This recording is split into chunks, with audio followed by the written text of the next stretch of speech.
Hey, good morning everybody, it's Brian. I'm re-recording this Forex video because I was just all over the place in that last one. So let's just be quick and concise and to the point. What we're watching for today is we're same thing we always watch for. We're going to look for currencies that are moving, and we're going to pair the weak currency against the strong currency, and use that currency pairing to have a breakout trade.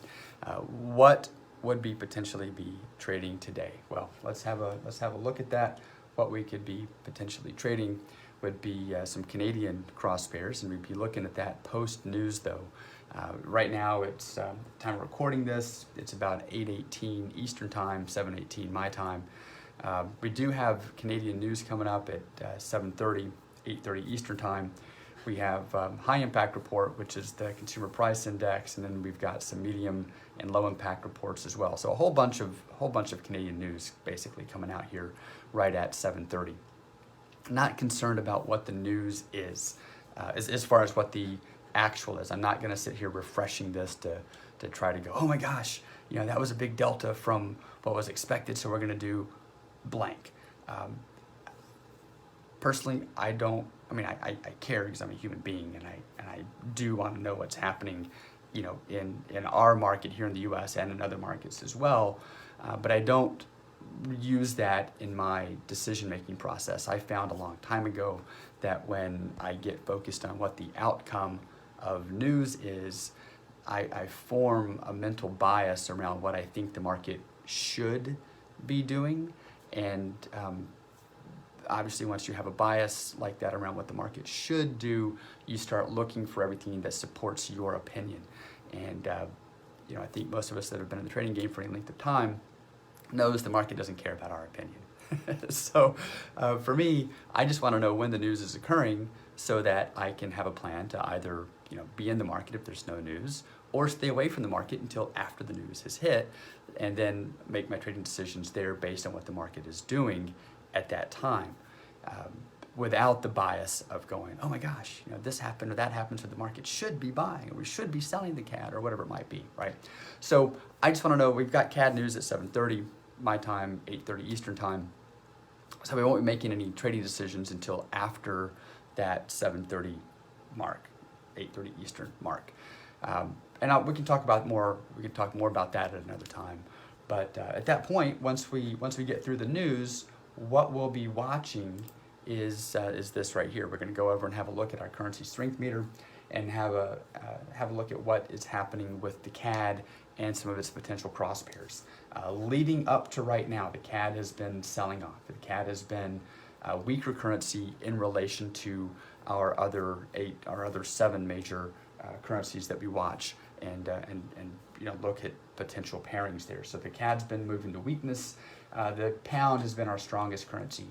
However, pound CAD may not be a great currency pairing, given the fact that the pound has already moved. The pound CAD has already moved 160 pips for the day. Its average is around 145-ish, 140 to 146. So that's already exceeded its typical range. Does that mean it can't move more? No, obviously not. It could, blast another 100 or so, pips. But what's the likelihood of that continuing? We need to wait until after news and see what it is. If the CAD suddenly starts moving to strength post news, then we might be looking at reversals here and looking at a breakout where we could, sell the pound versus the CAD and look to pick up some pips on a reversal on this. We need to wait until after the news hits. The better tradable opportunity really may be over here, which is on the Euro CAD. The Euro and the CAD have both been moving to weakness. They've been trading pretty much right together. The typical range on the Euro versus the CAD is around 80 pips, 75 to 80 pips. It's only moved 55 for the day so far.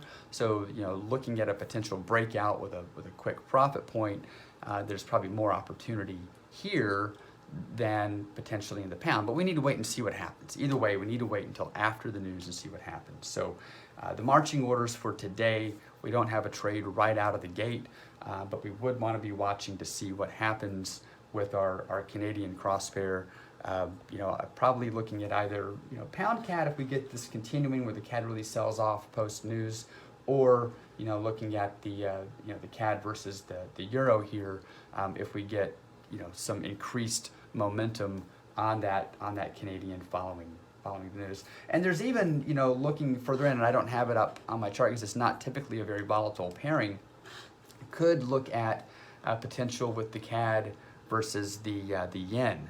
So CAD yen could also be a potential opportunity there, especially if we see some movement post news on the CAD. So again, we're going to wait until after the 7:30 mark, 8:30 Eastern mark. Let the Canadian news happen. Let the market settle down. So give it a couple of minutes post news, and then we'll see what the CAD is doing and what we could potentially pair against. All right.